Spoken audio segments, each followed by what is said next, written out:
Your knee pain isn't random, and it's not because of age. It's because of split-second decisions that your brain is making every time you move. And right now, your brain is making the wrong decisions.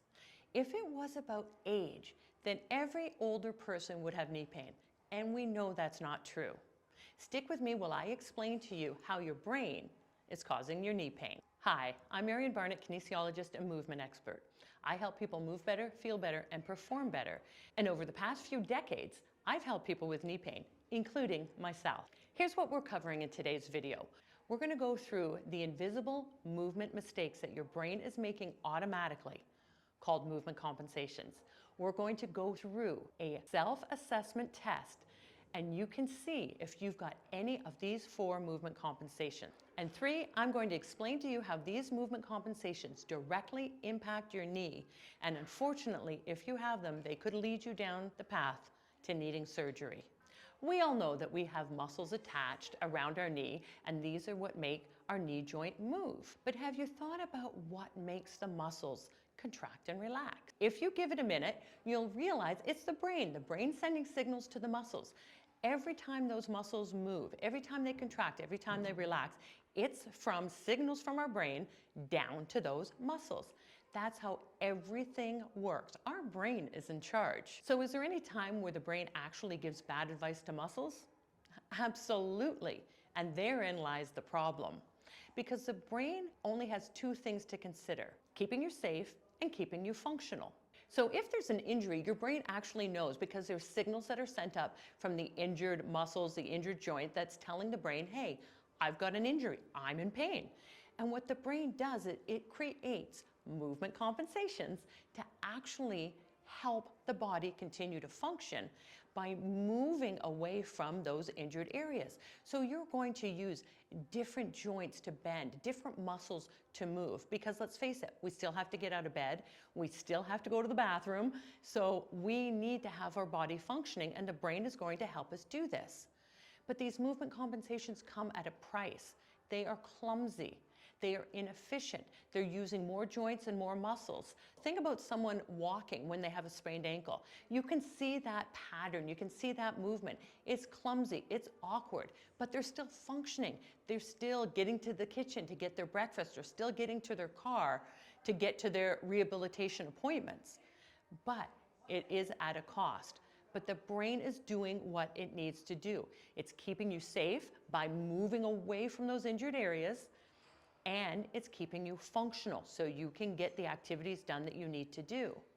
The issue comes in with these compensations when they aren't fixed. When that ankle is fixed, if you have not fixed those movement compensations, they're going to stick around because there's nothing telling the brain that it doesn't need to continue moving that way. This happens because movement compensations are subconscious. You don't know they're happening. Now, you may know you have pain in your ankle. You may know that your hip's starting to hurt because of that compensation, but you're not aware of what your brain is doing. It's sending those signals to different areas of your body to help you out. So you can't correct it unless you break down and fix what's causing those movement compensations. So once upon a time, if you had an injury, if you had a fall, if you had an accident, you develop movement compensations, and I'm betting there are some that have not been corrected. And if you're going to challenge me on this, I've got a self-assessment test that we can go through to take a look and see if you've got any of these 4 different types of movement compensations. And these are directly related to your knee pain. Let's give it a whirl. All right, for the self-assessment, I want to make sure you're in a safe place. If you need support while you're standing, I want to make sure that you have it. And also, I'd like you to be in bare feet. It's going to help with your proprioception. It's going to help with the feeling through your feet as we're doing this self-assessment. Again, if you have problems with standing, if you have problems with balance, make sure you have support around you. What I want you to do is either take 1 step forward or 1 step back, it doesn't matter. So your feet are going to be at the same width as your hips, as in a normal step, and I want your heels on the ground. So 1 forward, 1 back, heels on the ground, same width as your hips. Now, without adjusting anything, I want us to take a look at the 4 different compensations that you may be demonstrating. All right, for number 1, let's take a look at where your feet are. I don't want you to adjust anything. I just want you to look at where your feet are. Are they straight, forward and back for both the right and the left foot? Or do we have them angled out? Is your back foot angled out or is your front foot angled out? Either way, this is a movement compensation because you are not demonstrating good body alignment. If your feet aren't facing forward, we know we have a movement compensation because your body is not in alignment. If you can't keep your feet facing forward for the split stance, think about all the activities that are involved with this. It could be walking, it could be running, climbing stairs, playing pickleball, playing tennis. They all require the split stance. So if your feet are out of alignment, this is putting a lot of pressure on your knees. Let me explain this to you. If you've got your feet turned out, this also rotates the tibia. That is the bone in the front of your lower leg. It's also part of your knee. So with your feet turned out, the tibia is also rotated, which means every time you do that, it's grinding in your knee joint. Every time you're doing that, it's out of alignment in your knee joint. Being out of alignment is causing constant wear and tear in that knee joint, wearing away the cartilage and unfortunately leading you down a path to requiring surgery. We don't want that. Let's take a look at number 2 for our movement compensations with this split stance. Don't look down, don't change anything, but are you having a hard time keeping your heel on the ground? If you are, this is direct reflection onto a source of knee pain. Think about it. If your heel can't be on the ground and you're out running, walking, playing pickleball, it's like you're doing it in high heels. You've got so much pressure on the front of your knees because you've got a body alignment problem, which is showing in this compensation. The next thing I want you to check, which is number 3 for our movement compensation and split stance, is to take a look at where your belly button is pointing. Is your belly button pointing straight ahead or is it on an angle? It could be an angle to your right, it could be an angle to your left. But what that's telling you is you are not in alignment and you have a movement compensation. This one, not coming from the feet, it's coming from the pelvis. Your pelvis is rotated to one side, which means it's also rotating the femur, the big bones in your upper leg, which of course make part of your knee. So what femurs are rotated, it is causing grinding, wear and tear in your knee joints. And again, this is the cause of the pain, is your movement compensation with the malalignment of your pelvis facing one side or the other. Think about it. If you're walking, if you're moving, you want to be moving in the direction that your knees are facing, which is taking us to number 4 in our movement compensations. Let's take a look at where your patella, the front of your knee, is facing when you're standing in the split stance. With this split stance, your knees should be facing forward. Both the right and the left knees, doesn't matter which one's forward and which one's back in your split stance, they should be facing forward, just like your pelvis, because if they're not, if they're off to one side, then you're going to increase the stress on your knee joint. Our knees should be facing in the same position as our legs, the position we want to move in. So when you have your feet facing forward, you're in that split stance, whether you're walking, whether you're running, climbing stairs, we want the knees to face the same direction so we have a nice flow, a nice alignment.